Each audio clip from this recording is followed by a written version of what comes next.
Hey there, friends. My name is Alyssa Crane. I'm a certified HR leader, author, and chief talent strategist at Powerhouse Talent. But even more importantly, I'm on a mission to spread peace, love, and meaningful careers.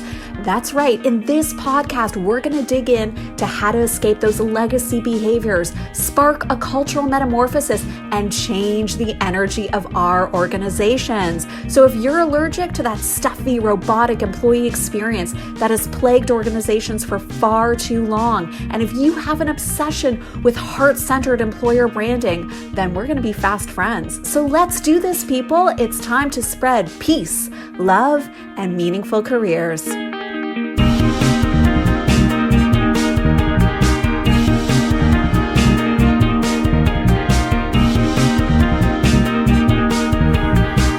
This episode is brought to you by Powerhouse Talent. Powerhouse Talent is an employer branding and employee experience strategy firm, and we are also Culture Talk certified partners. So whether you're looking for a full service employer brand engagement, looking to dig in and do the inner work and enrich your culture, or looking to skill up your team through our learning products, including digital learning, you can learn more over at powerhousetalent.ca. All right, my friends, let's get this party started.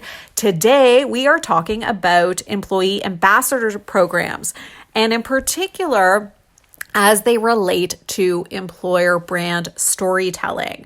So we have 8 tips to help you launch your employee ambassador program and really democratize this work, moving it away from HR or corporate comms or marketing, and really have your story told through your people, because we believe that modern employer branding is not polished stock images and a whole bunch of corporate speak, but rather should be a window into the employee experience. And what better way than to engage your team and build a kick-butt ambassador program? So let's start with number 1. Before starting any initiative, I think it's a really good idea to figure out, what are you trying to achieve? There's no point in building a program for the sake of building a program, but start with figuring out what your goals are. What are you trying to improve? Are you trying to grow brand awareness, drive engagement? Are you looking to grow candidate leads? Or are you looking to increase team connection? A lot of the storytelling that we've seen over the last 3 years has really helped connect distributed teams, help them feel part of something, help them see their piece in this broader mission. And so when you start with what are you looking to achieve, you're going to be able to move on to our next step with much greater clarity. And our next step is all about designing the actual program. So here is where I would encourage you to actually not rush through this step. As much as we have a bias for action and we really love to bring ideas out into the world quickly at Powerhouse, this is where I would slow down. So quick and intentional are great. Quick and random are not. Okay, so what does this actually mean? This is where you start to break down, okay, so if we know what our goals are, how do we actually design a sustainable program? What is the program actually going to look like? Is it an annual program where ambassadors sign up for a year term? Is it more free-flowing? How many ambassadors does our organization actually need? How are they going to submit content? And is this content going to be submitted then for curation and publication, or are we encouraging our ambassadors to launch their own sort of branded social feeds, for example, SEMA for XYZ company, or are we giving them access to a central life ad or careers social feed? So you're going to need to make these decisions. Now, if you're looking to be a little bit more cautious around this work, then the name of the game is curation, where you would have ambassadors be social scouts and really scouts for these incredible moments that are happening within your organization. So they're on the lookout, they're collecting these moments, they're capturing them, and then they're submitting them for curation and for captioning and for scheduling for publication. But they're not actually the ones to go live into a social feed and post, or they're not the ones who have their own social feed that's branded for your organization to post.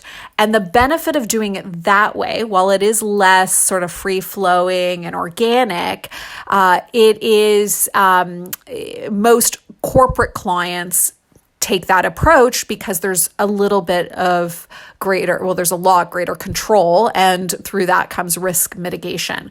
So what I mean by that is the curator is going to scan the photos and look for things that are either not suitable for a publication. Maybe they're not part of their key messages. You want to be very intentional around this window into the employee experience that you're putting out in the world. If we post a bunch of random things, we're actually not telling the organization's story. We're really confusing our audience. So you want a curator that has a good, clear sense of your EVP, the pillars, the key messages, the visual identity, also has an eye for confidential details, because in photos, when people capture things, sometimes in the background, there could be client numbers or confidential information. So when you train your ambassadors, you can train them for that.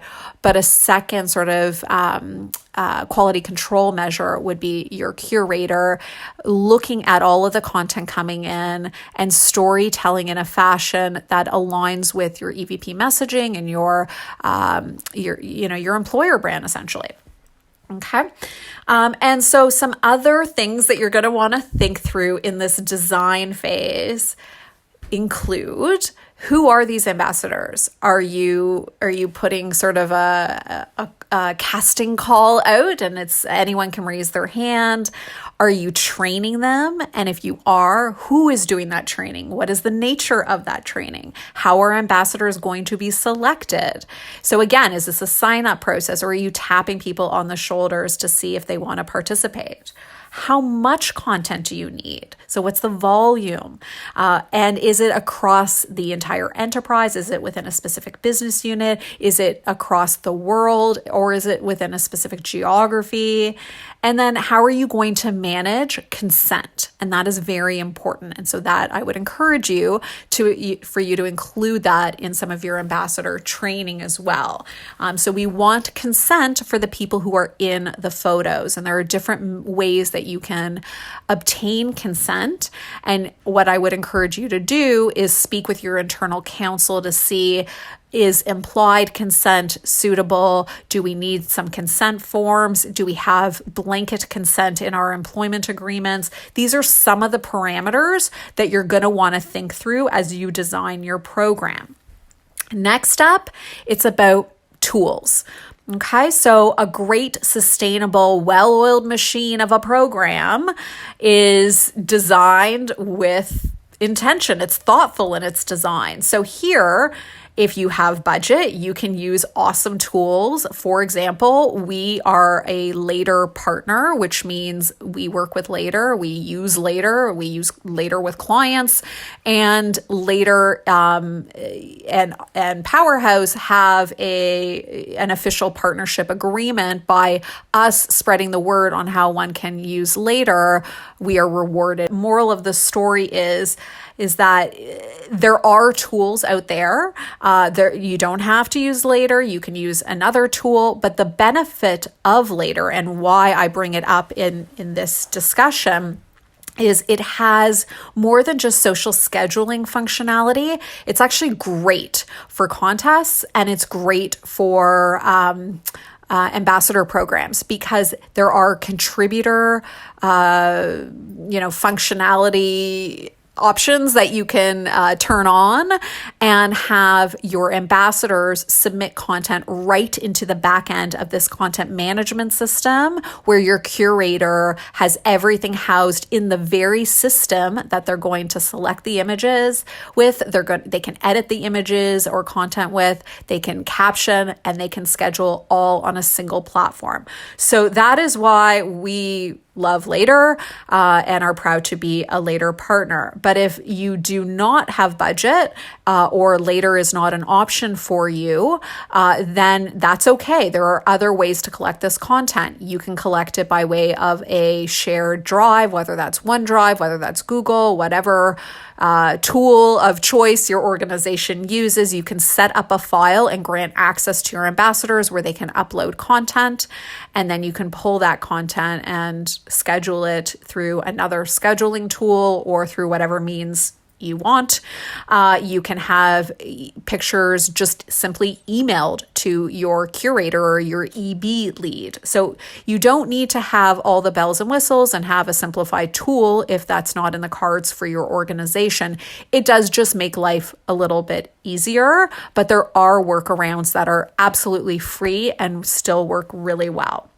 Okay, so what you want to think about is, what is the architecture of your program. So we know we've designed who's going to be involved, how they're going to be trained, what the term looks like. We did that all in the previous step.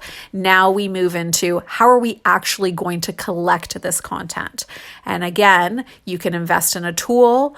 You can just use email. You can use a shared drive. There are a number of ways that you can have this content submitted to you.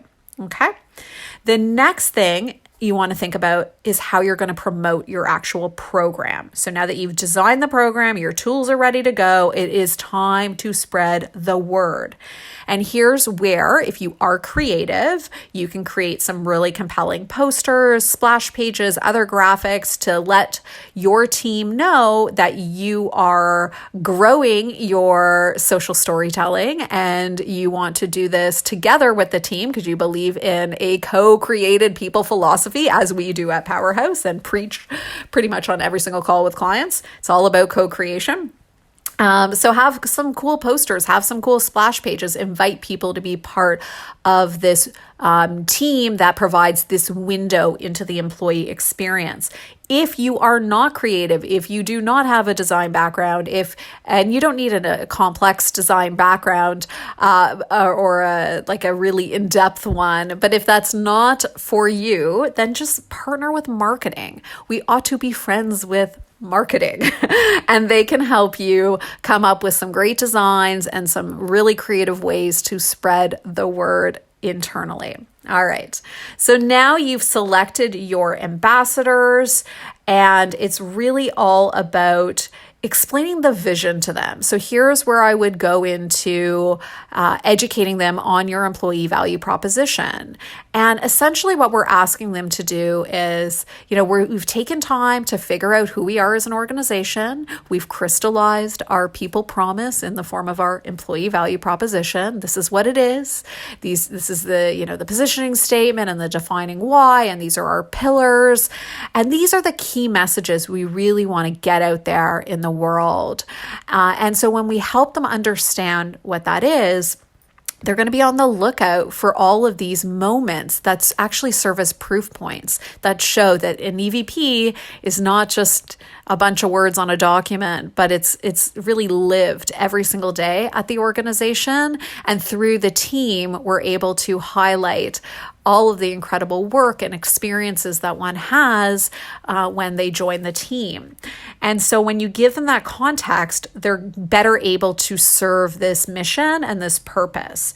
You also want to train them. So we're training them, of course, on the EVP and the key messages that I just mentioned, but I would take it a step further and train them on the things that a curator might be looking for.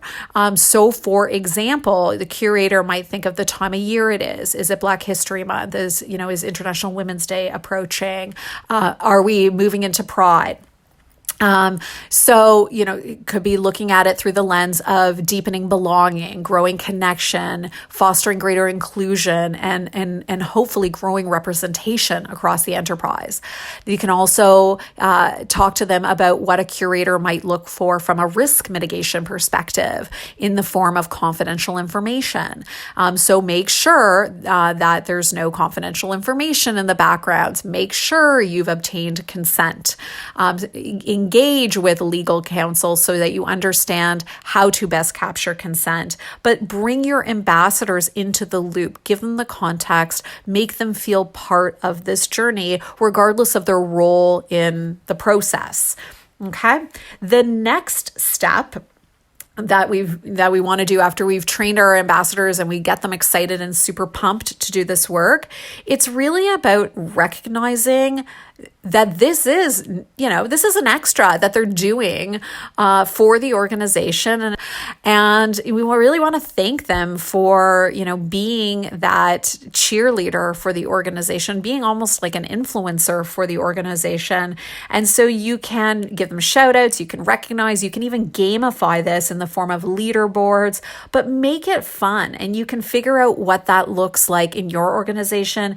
We've done gift cards and other incentives, but you really want to actually acknowledge the hard work that these ambassadors do. And the other thing that we've done is we've given shout outs like on these social platforms to our ambassadors so that people know that this is not content coming from corporate comms or marketing or HR only, but this is actually the organization and life and the energy at the organization by way of the people.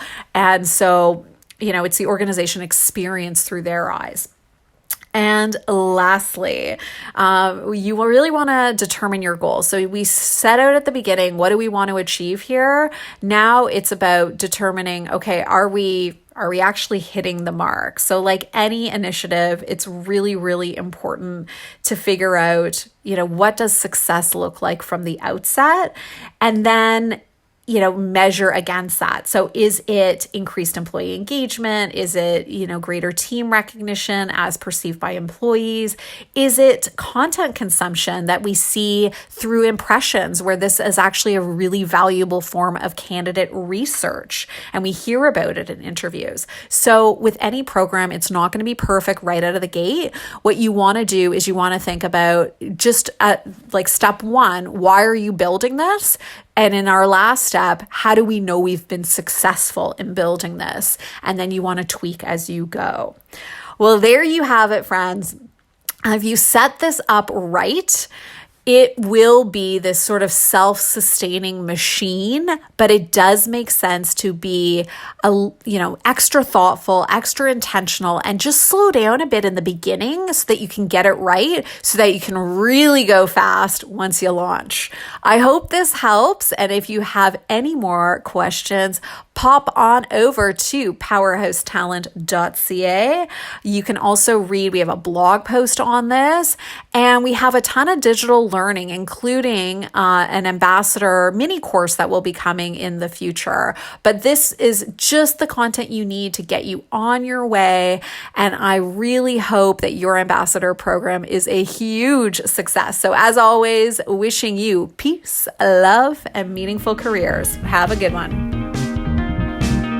Well, there you have it, friends, and there's more where that came from. So I want you to hop on over to powerhousetalent.ca to learn more about how we can work together and grab some of our awesome freebies, from our fun and engaging online programs to our full service employer branding and employee experience strategy practice.